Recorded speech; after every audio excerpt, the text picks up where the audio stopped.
विश्वानि देव सवितर् दुरितानि परासुव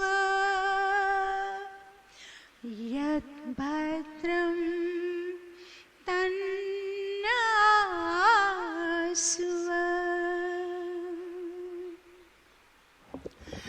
तू सर्वेश सकल सुखदाता शुद्ध स्वरूप विधाता है उसके कष्ट नष्ट हो जाते शरण तेरी जो आता है सारे दुर्गुण दुर्व्यसनों से हमको नाथ बचा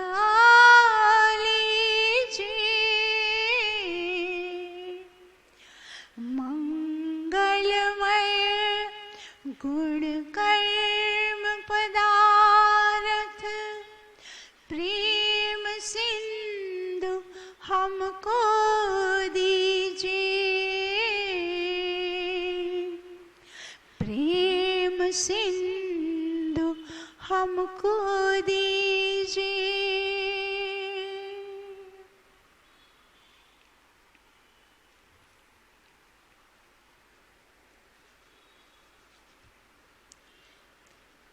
जिस दिन घमंड अपने सिर से उतार देगा उस दिन तुझे विधाता अनमोल प्यार देगा जिस दिन घमंड अपने सर से उतार देगा उस दिन तुझे विधाता अनमोल प्यार देगा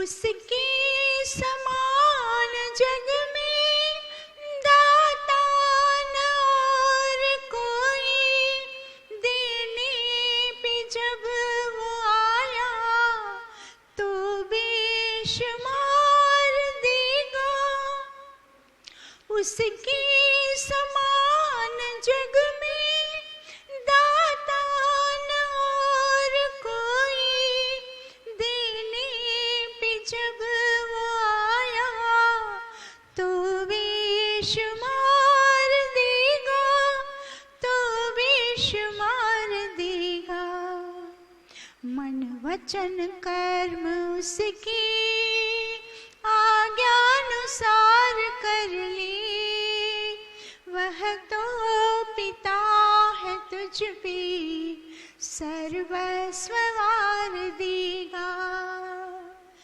मन वचन कर्म उसकी आज्ञानुसार कर ले वह तो पिता है तुझ पे सर्वस्व वार देगा जिस दिन घमंड अपने सर से उतार देगा उस दिन तुझे विधाता अनमोल प्यार देगा भगवान छोड़ साथी इंसान को बनाया सुख में ये साथ देगा दुख में भी सार देगा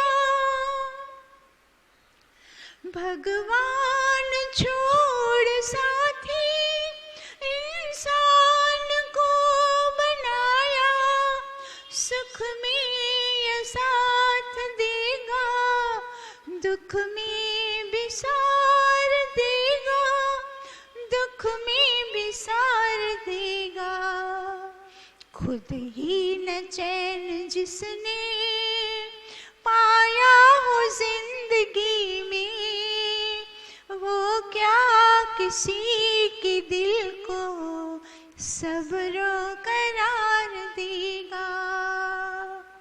खुद ही न चैन जिसने पाया हो जिंदगी में, वो क्या किसी के दिल को सब्र करार देगा। जिस दिन घमंड अपने सर से उतार देगा, उस दिन तुझे विधाता अनमोल प्यार देगा।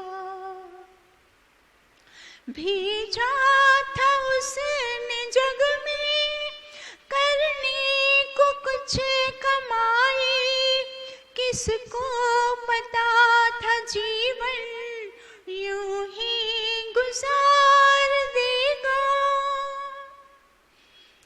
भेजा था उसने जग में करने को कुछ कमाई, किसको पता था जीवन यूं ही गुजार देगा, यूं ही गुजार देगा।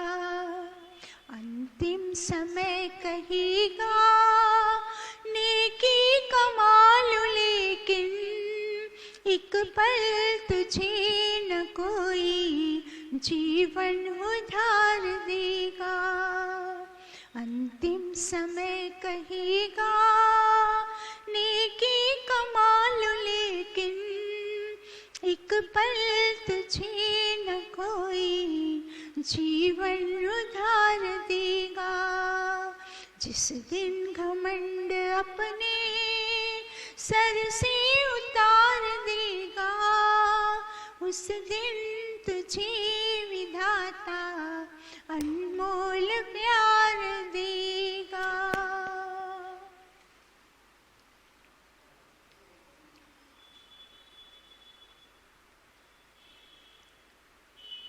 भजन में हमें क्या बताया गया कि जिस दिन घमंड अपने सर से उतार देगा।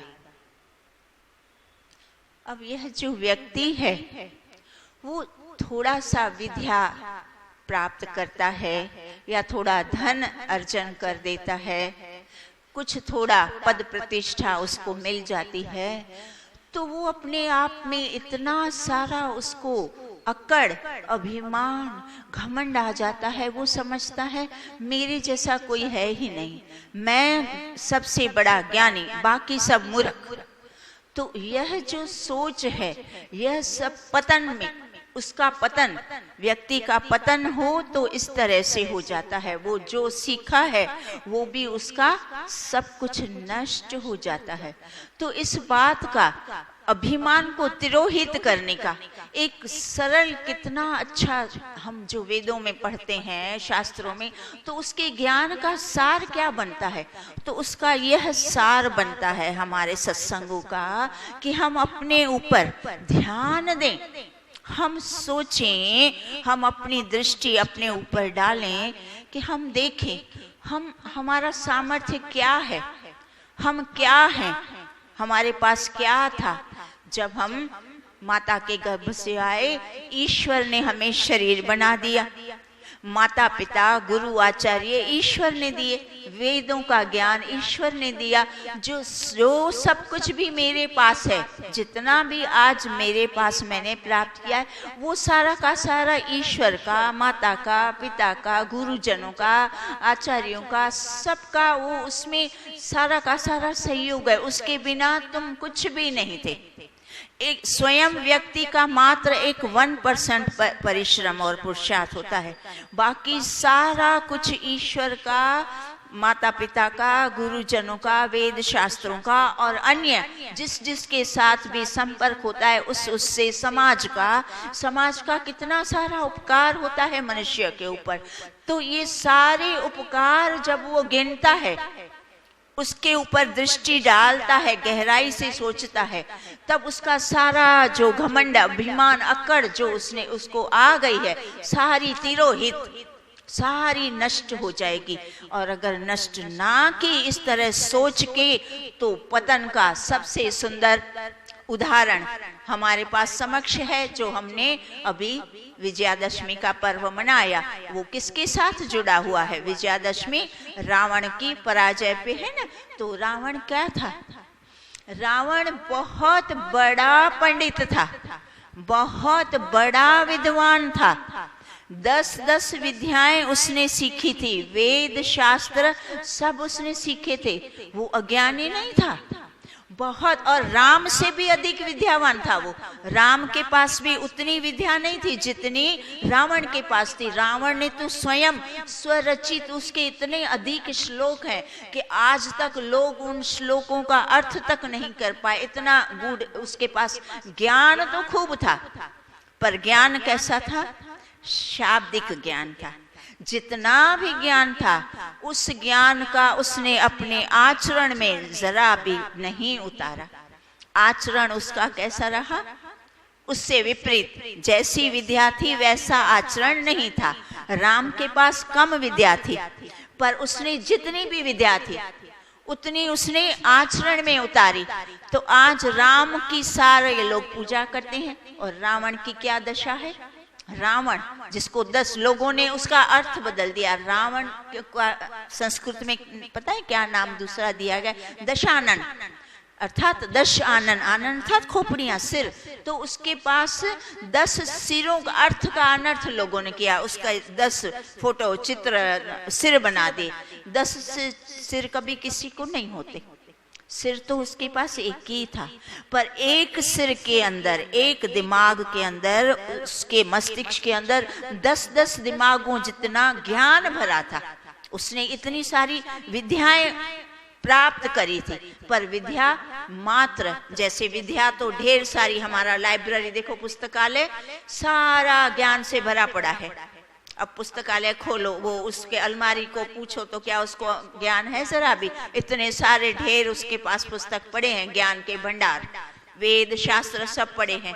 क्या अलमारी को कुछ ज्ञान है? पुस्तकालय को कुछ ज्ञान? क्योंकि वो जड़ है। तो अगर चेतन मनुष्य, चेतन भी व्यक्ति इस तरह का जड़ की तरह ज्ञान को सुन लिया, पढ़ लिया, और उसका चिंतन मनन न करके, आचरण में न उतार के, तो वो जड़ की तरह उसको कुछ लाभ नहीं और हानि हुई। लाभ तो नहीं होता पर हानि होती है। क्या हानि होती है? अभिमान आ जाता है। मैं तो बड़ा पंडित, मैं तो बड़ा विद्वान, मैं तो बड़ा ये, मैं तो बड़ा वो, मेरे जैसा भला कोई है? कहाँ किसको कुछ आता है? मैं ही हूँ सब कुछ भैया, मुझे सब कुछ मैं। तो ये जो अहंकार, रावण को किसने हराया? रावण को किसी ने नहीं हराया। रावण को कोई हराने वाला था भी नहीं। उसके पास इतना बल था, सब कुछ था, सारा सामर्थ्य था। उसने तपस्याएं कर करके खूब कुछ, उसने सब कुछ प्राप्त किया। रावण को कोई नहीं हरा सकता था, उसको उसके अहंकार ने हराया। रावण को हराने वाला, मारने वाला उसका अहंकार है। तो हमें इस दृष्टांत से क्या शिक्षा लेनी है कि हमें भी, इसीलिए आप देखना, मैं हमेशा ये सत्संग में मेरी जो कक्षाएं चलती है मैं बोलती हूँ, आप लोग कम आओ चलेगा, सप्ताह में एक बार आओ। प्रतिदिन नहीं आ सकते कोई बात नहीं, सप्ताह में एक बार आओ, सप्ताह में एक बार सुनो, पर जो सुनते हो उसका आचरण में लाओ। जो रोज प्रतिदिन आते हैं आचरण में कुछ नहीं बनता, नहीं बनता। लाख बार समझा दो वही गलती वापिस करते हैं। तो ये नहीं होना चाहिए। ज्ञान कम प्राप्त करना, जितना ज्ञान प्राप्त किया उसको आचरण में उतारना। चिंतन मनन करो, सोचो मैंने क्या सुना, मुझे मेरी क्या गलती बताई जा रही है, तो मैं उस गलती को ठीक करूं ना। हम ऐसा सोचते ही नहीं, हमारा ध्यान ही बाहर बाहर बाहर, बाह्य वृत्ति, हमारी सारी बाह्य वृत्ति, बाह्य मुखी हम हैं। तो फिर इस तरह से आंतरिक तो हम कुछ ना सोचते ना कुछ करते, ना फिर हमें कुछ लाभ होता। लाभ नहीं होगा। हम जो कुछ भी कर रहे हैं लाभ के लिए कर रहे हैं। तो कल हमने बहुत अच्छी बातें करी थी, और एक मंत्र कल के ही संयोजन में, क्या एक मंत्र है बहुत ही सुंदर, अथर्ववेद का मंत्र है, जो हमें राष्ट्र भक्ति, देश प्रेम और हमारे पूर्वजों ने क्या क्या किया, हमें भी उनकी तरह चलना, तो वेद हमें वो भी सारी बातें सिखाता है। तो अथर्ववेद का मंत्र है ओम यस्याम पूर्वे पूर्वजना विचक्रिरे यस्याम देवा अनुरानभ्य वर्तयन् यस्याम पूर्वे पूर्वजना विचक्रिरे यस्याम देवा असुरनाभ्य वर्तयन् गवाम अश्वानाम वयश्च विष्ठाभगम वर्चः पृथ्वी नो दधातु। अब यह अथर्ववेद का 12वां कांड, प्रथम सूक्त और मंत्र संख्या 5। तो उसका हम यहाँ जो है भाव अर्थ समझ लेते हैं। तो उसका भाव अर्थ क्या बता दिया, जिस पृथ्वी पर पूर्व काल में पूर्वजनों ने बढ़कर कर्तव्य किए हैं, जिस पर देवताओं विजयी जनों ने असुरों दुष्टों को हराया है, गौओं अश्वों और अन्न की चौकी अर्थात अन्न के ठिकाने, अन्न के भंडार होते हैं ना, अन्न के ठिकाने आदि, ये सब पृथ्वी, हमारी पृथ्वी हमको ऐश्वर्य और तेज बल देवे। वो ये सब कब देगी, जब पूर्व में जो हमारे ऐसे महापुरुष आ गए हैं, महान पराक्रमी तेजस्वी लोग, वर्चस्वी लोग आए, जिन्होंने दुष्टों का नाश किया, पापियों का नाश किया, उनको हराया और सारे पृथ्वी की सुरक्षा की, सारे मानवों की प्रजा की सुरक्षा की, अन्न बल पशु आदि सबकी सुरक्षा की। तो वो कब बन पाया, जब कोई पराक्रमी महान पुरुष बने, आगे आए। तो आज भी उन महापुरुषों की इस तरह, जैसे महर्षि दयानंद सरस्वती ने आके कितना कुछ कार्य किया, समाज को वेदों से जोड़ा ना, आर्य समाज की स्थापना की, समाज को, लोगों को वेदों से जोड़ा और कितना कार्य कर गए एक छोटे से जीवन काल में। तो ऐसे महान पुरुषों की, ऐसे लोगों की अभी भी तो आवश्यकता है ना। अभी भी हम अगर बस मात्र आया, खाया, पिया, सोए, थोड़ा सुना, थोड़ा यज्ञ किया, बस इति श्री हो जाएगा, तो फिर काम नहीं बनेगा। आगे हमें भी इस तरह कुछ शुभ कर्म और कुछ आगे अपनी संतानों को, अब ये बात कहाँ आके रुकती है, हमारी संतानों को तैयार करना, भावी पीढ़ी को, नई पीढ़ी को। और ये सारा दायित्व माता पिता, दादा दादी, नाना नानी, घर के जो भी बड़े हैं, उनका दायित्व बनता है। आप लोग जो संतान हैं उनको वीर बनाएं, उनको पुरुषार्थी बनाएं, उनको परिश्रमी बनाएं, उनको नैतिकता, प्रामाणिकता, इस तरह से उनको शिक्षित करें। उनको मात्र स्वार्थी और खा के पी के मात्र भोग विलासी और इतने प्यार दुलार, माताएं आज अपने मार्ग से भटक चुकी हैं। माताओं का जो दायित्व था, पुरुष का दायित्व क्या था, धन कमाना। नारी का कर्तव्य क्या है कि वो जो धन आया है उस धन का सदुपयोग करके कैसे घर को सुव्यवस्थित चलाना, घर के सारे सदस्यों को संस्कारित करना, उनके खाद्य पदार्थों का आरोग्य, उनको खाद्य भी आरोग्य, बल जिससे बल मिले वैसा भोजन देना, और उसको मानसिक बल के लिए भी माताओं का कर्तव्य बनता है। माताओं को जोड़ना, माताएं स्वयं नहीं जुड़ पाती। आज माताएं अपने विलासी जीवन, उन्होंने बस टीवी के, घर का थोड़ा सा काम निपटाया, या और जो काम घंटे, रसोई का काम 1 घंटे में निपट जाता है। आप कितनी भी अच्छी सात्विक भोजन बनाओ, बस 1 कलाक चाहिए। उसके बदले में माताएं 3-3, 4-4 घंटे बस खाओ, बिगाड़ो, स्वयं भी बिगड़ो, समय भी नष्ट करो और बच्चों को भी, संतानों को भी बिगाड़ो। उल्टी सीधे व्यंजन बना के जिसमें कोई ज्यादा शारीरिक बल ना बढ़े, मात्र स्वाद के लिए, फिर सारा दोष संतानों पे। क्या करें, बच्चे नहीं खाते। हम ऐसा सादा भोजन बनाते हैं ना, तो बच्चे नहीं खाते, बच्चे नाराज हो जाते हैं, रूठ जाते हैं, थाली पटक जाते हैं। तो बच्चों को ये किसने सिखाया? क्या बच्चा माता के गर्भ में से आके ऐसा था? सच बताएं, आप सोचें आपका बालक ऐसा था? ऐसे बालक नहीं होते। बालकों को जैसा वातावरण संतान को आप देंगे, जैसी शिक्षा देंगे, वैसे वो बनेंगे ना। आपने उनको ऐसा बिगाड़ा है, ये ऐसा ऐसा ऐसा कचरा पट्टी तला भुना क्या पता क्या क्या खिला के उसका मस्तिष्क भी एकदम पुअर, जरा सा भी ढीला ढाला, कुछ शरीर ढीला, मन ढीला, आत्मा ढीली, अशक्ति, सामर्थ्य ही नहीं है। अपनी रक्षा न बेटियां अपनी रक्षा कर सकती है, न भाई उनकी बहनों की रक्षा कर सकते हैं। दोनों अशक्त, मानसिक भी अशक्ता, शारीरिक अशक्ता, तो आत्मा तो निर्बल बनेगी ना। आत्मा को सशक्त करने के लिए तो ईश्वर ने ये सारे साधन लगा दिए। आत्मा अल्पज्ञ है, वो इन साधनों के बिना कुछ नहीं कर सकता। इसीलिए तो ईश्वर ने इतना झमेला बनाया।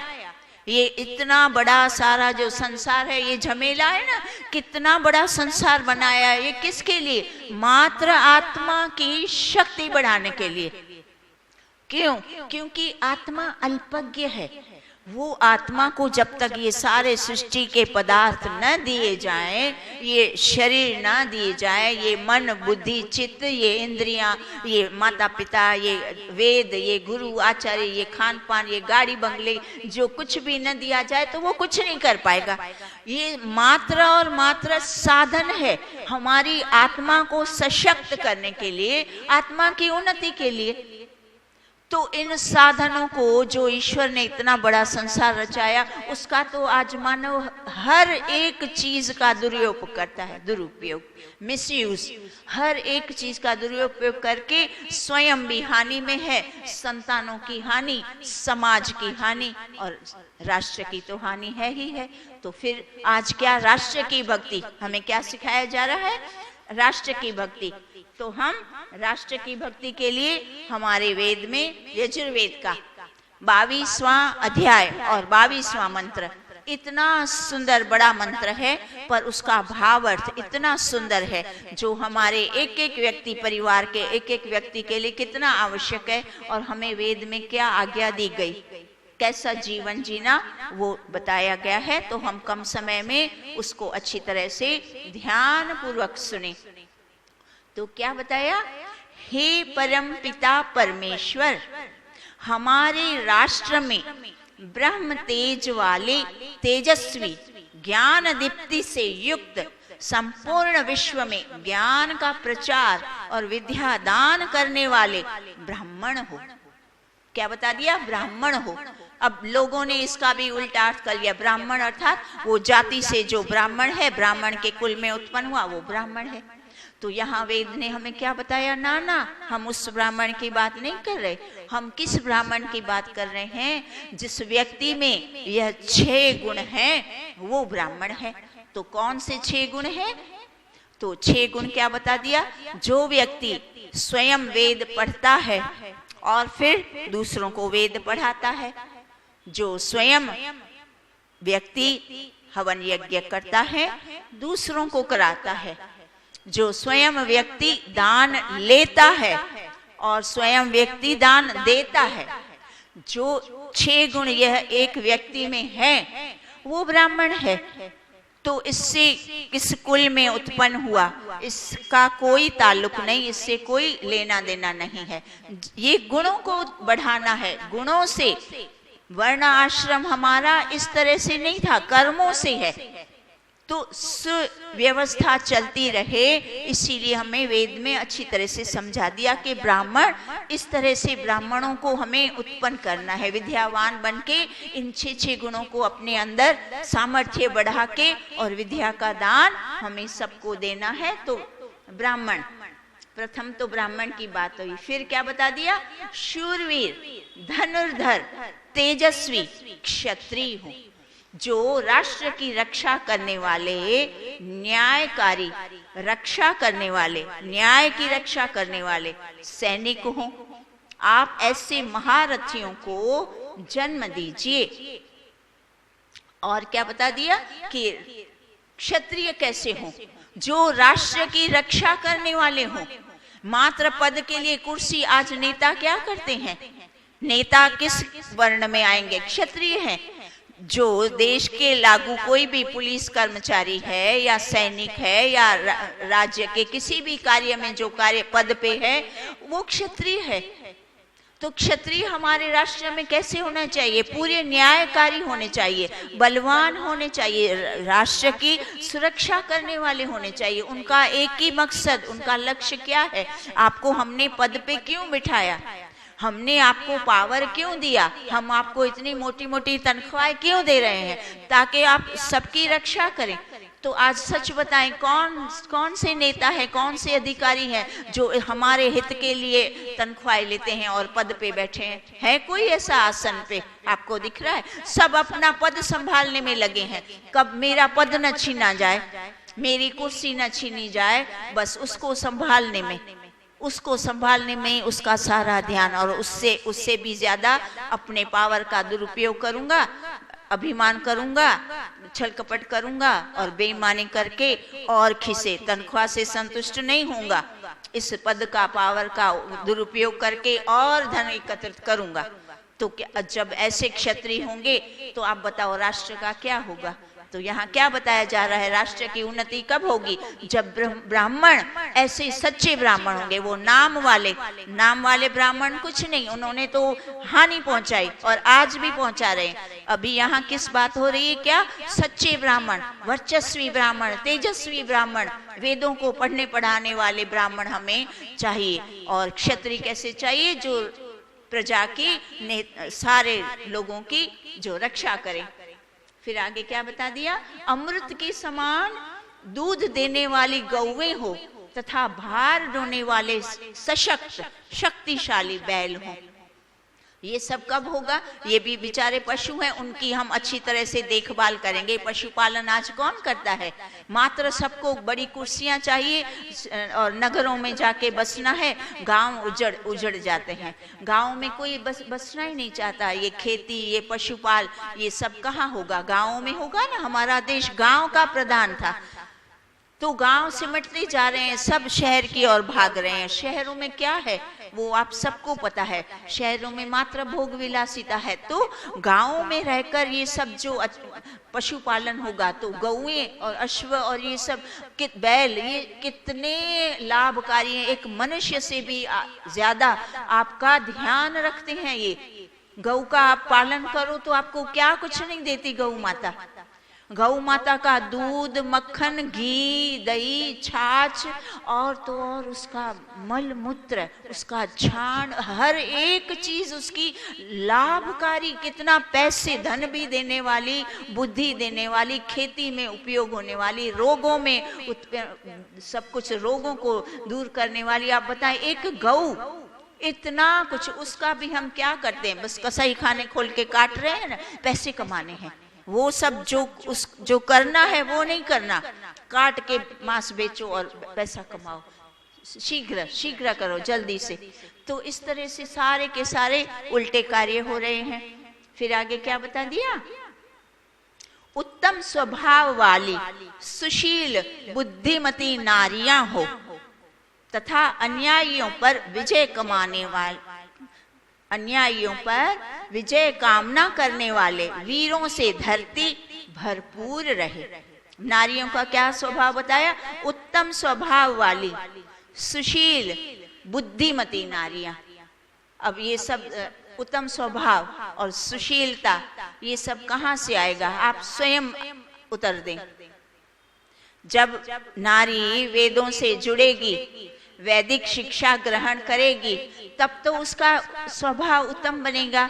वो सुशीलता आएगी, सभ्यता आएगी, सही विद्या, उसको शुद्ध विद्या ग्रहण करेगी। और तब वो, जब वो सामर्थ्यवान होगी, सुशील होगी, सभ्य होगी, तो संतान को सभ्यता और सुशीलता सिखाएगी ना।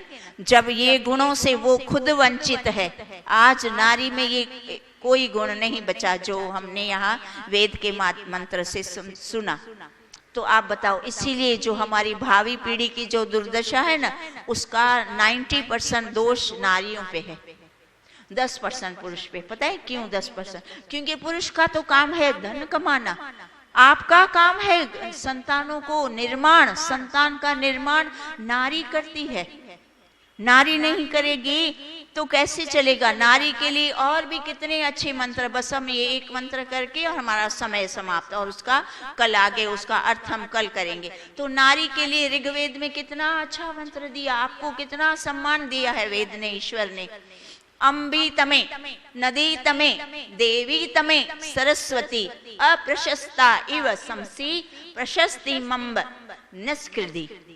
कितनी अच्छी बात बता दी। इसका शाब्दिक अर्थ सुन लो। हे माता, तुम माताओं में श्रेष्ठ गुणवती, सूक्ष्म विद्या का उपदेश करने वाली पंडिता हो, अतिशय दिव्य गुण वाली हो। हम अप्रशस्त लोगों को आप अपनी विद्या एवं ज्ञान से पूर्ण प्रशस्त कीजिए। प्रशस्त अर्थात उत्तम, भव्य, श्रेष्ठ, प्रशंसनीय कीजिए। प्रशंसनीय अर्थात हमारी प्रशंसा हो जाए, संतानों की, घर के सदस्यों की, सबकी। उनकी प्रशंसा कब होगी? जब नारी सुव्यवस्थित उनको संस्कार देगी ना, जब नारी उनको सही भोजन देगी, शारीरिक भोजन भी सही देगी, मानसिक भोजन। मानसिक भोजन क्या है? संस्कार, ज्ञान, वो मन का भोजन है। ज्ञान और ध्यान से आत्मा का बल बढ़ता है, मन का बल बढ़ता है। तो जब आप ही इन चीजों से वंचित हैं, आपके अंदर ही वो शक्ति नहीं, बल नहीं, तो आप संतानों को, पतियों को, परिवार को क्या दे रहे हैं? आप उनको शारीरिक बल भी ठीक से नहीं दे रहे हैं, क्योंकि आपका भोजन बनाने का भी विधि आपने बदल दी है। ओम ध्यो शांतिरंतरिक्षम शांति पृथ्वी शांति रापः शांति रोषधयः शांति वनस्पतयः शांतिर्विश्वे देवा शांति ब्रह्म शांति सर्वं शांति शांतिरेव शांति सामा शांतिरेधि। ओम शांति शांति शांति। सर्वेभ्यो नमः। आप सबका बहुत बहुत धन्यवाद। बस देखिए, आज जितनी नारियां हैं ये सब मुझे रोज दिखनी चाहिए, और एक एक नारी, माता बहनें अपने साथ, एक एक बहन को, माता को, बहन को, बेटी को, बहू को, किसी को भी जोड़ो। अच्छा, आप बहाना बनाते नहीं सुनते तो पराये नहीं सुनते, अपनों पे तो राज चलाओ, अपने संतानों पे बेटियों को जोड़ो, पोतियों को जोड़ो, पोतों को जोड़ो। इस तरह से छोटा सा प्रयास हम करते रहेंगे तो हमें लाभ होगा।